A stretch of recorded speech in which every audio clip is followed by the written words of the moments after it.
Alright, what's up guys? I've had some people ask before about my video settings and some audio settings too. And one thing I've noticed watching other people's videos, even people who are like professional players and all that, one thing I notice is like when they upload their videos, you'll see that there's still like a good bit of blurriness in their videos. It's not the same as the in-game quality. And a lot of y'all probably have noticed that too. Like maybe you'll upload or you'll record a video, and when you watch the recording on your computer, the quality looks good, right? But then you go to upload it, and then it's blurry, or it's not quite as good. So I'm going to show you how to fix that, and I'm also going to show you some other settings I have set up. So when I go to audio, I have the master volume turned down. And the reason for that is because from my experience, it tends to sound better when you have the volume a little bit quieter and then you normalize it up in the render rather than having it too loud and trying to normalize it back down. So from my experience, I personally like to put the volume just a tad bit quieter than it needs to be, and then I kind of I normalize it whenever I render the video together so that it's not too loud at first. So music, you can leave that on or off, whatever you want, but error speech, I turn error speech off. So make sure you have this unchecked, because when you're recording your clips and you're playing, it's that speech where every time like you're out of range or you don't have enough energy or something, your character just keeps saying it over and over again, and it's really annoying. And I'll show you one more, this macro here. If you see this macro here, I think this is this. Yeah, so this macro here. Whenever I log in, I press this macro and it turns off the red error speech text that shows up like right here in the middle of the screen. So I'll show you what I'm talking about. See how it says there's nothing to attack? So now I'm gonna click the macro and it goes away. I'm pressing again, there's nothing there. So that gets rid of that red error speech if you don't need it, just to make the game look cleaner so there's not so much stuff taking up the screen in your clips. And then as for the actual graphics settings in the game, that's going to depend on your graphics card and what your system can handle. So basically you're just going to want to put it as high as it'll go while still like showing up good in the recording, because sometimes the settings that you have to put it on is a little bit lower than the settings your card can handle, because when you're recording at the same time and then you go back to watch the recording, it like, I don't know, it like overloads it or something, and the recording is not quite the same. So you might have to like turn the quality down just a little bit lower until your recording is smooth. And as for the recording software, you're usually just going to want to go with whatever is meant for your graphics card. So like I have a NVIDIA, I use the NVIDIA app. So yeah, the recording software and the graphics in the game, all that's just going to depend on what you have, okay, and what your system can handle. So this video is not so much about that, it's more about keeping the settings optimized whenever you actually render the video and go to upload it. So I'm going to show you how to do that. I'm going to show you how to fix the blurriness before you upload the video. So this is the web page for DaVinci Resolve.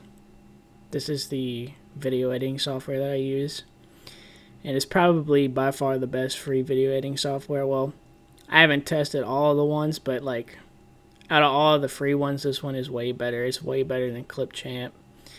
And so yeah, that's the first thing I'll tell you is stop using Clipchamp. Stop using the built-in video editing software and get DaVinci Resolve. So there is a studio version and a free version, but even the free version is still pretty professional grade, so you can download the free version here. And I'll leave a link to the website in the description. So this is DaVinci Resolve.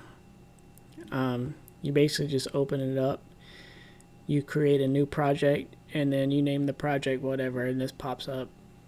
So this is what it looks like when you create a new project. So right over here where my mouse is, this little page with the down arrow up at the top left, this is where you import your media. So you import the video clips you want to use. You're going to click there. You're going to select all the video clips that you want to use. Well, the first thing I do is I just select one of the actual gameplay. And then this will pop up right here, change project frame rate. The selected video clips have a different frame rate to the project. Would you like to change your timeline frame rate to match? And I usually just say yeah. I just click change so that the project frame rate matches the frame rate of the clips. And then they pop up here, the ones that I uploaded.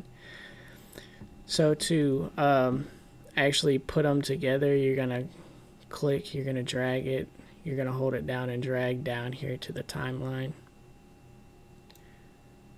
And then to cut it short, you do like this.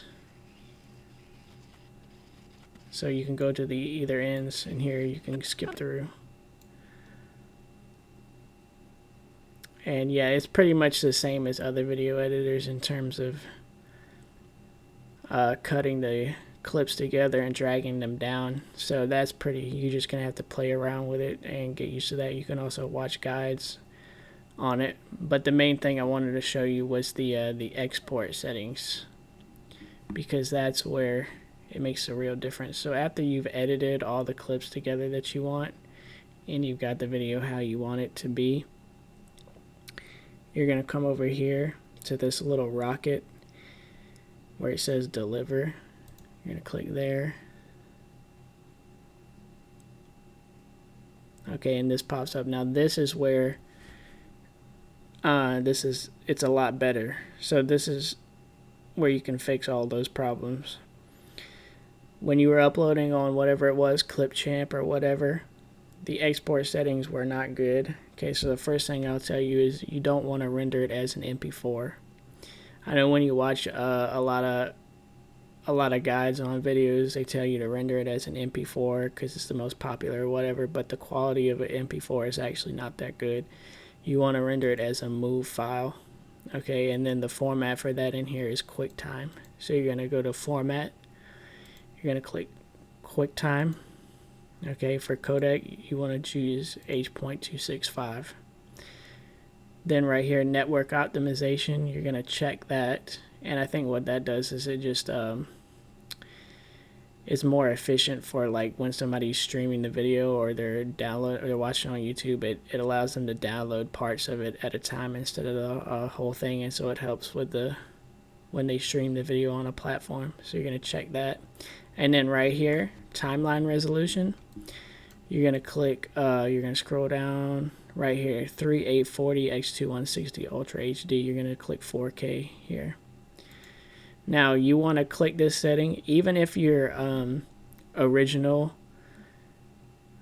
recording was not in 4K. You still want to choose this setting because it's going to maximize the render quality as much as possible, and YouTube will see that it's in 4K format and it'll push the video. Okay, my video started getting way more views after I used DaVinci and uploaded it in a 4K format.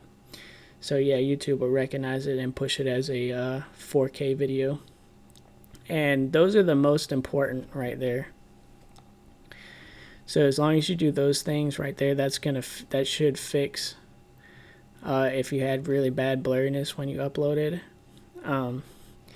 It gets it close to in-game quality. I mean, sometimes it's not perfect, but like it's a lot better than using Clipchamp and rendering like a regular MP4, like a 1080 MP4. It's a lot better than that. Okay, and this is gonna fix that. It's gonna be almost in-game quality now. And then for audio, go to audio. You want linear PCM, 24-bit depth, output track bus 1 stereo, and then you're going to normalization.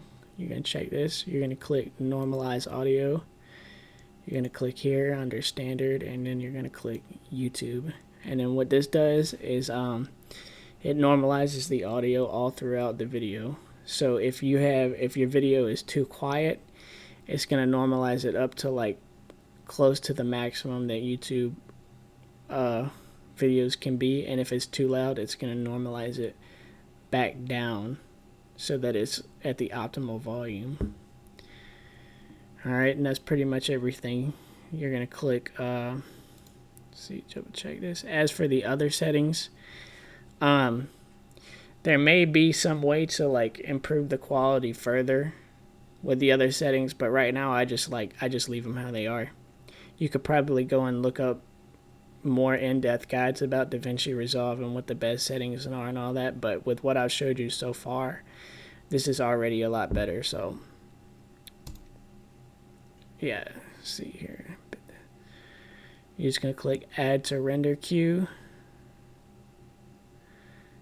and then once you click add to render queue, it's going to show up over here, okay, and then you're going to click render all, and then it's going to render it.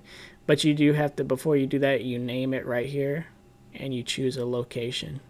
Alright, so you name it, choose a location, add to render queue, it shows up over here, and then you click render all, and that's going to be it.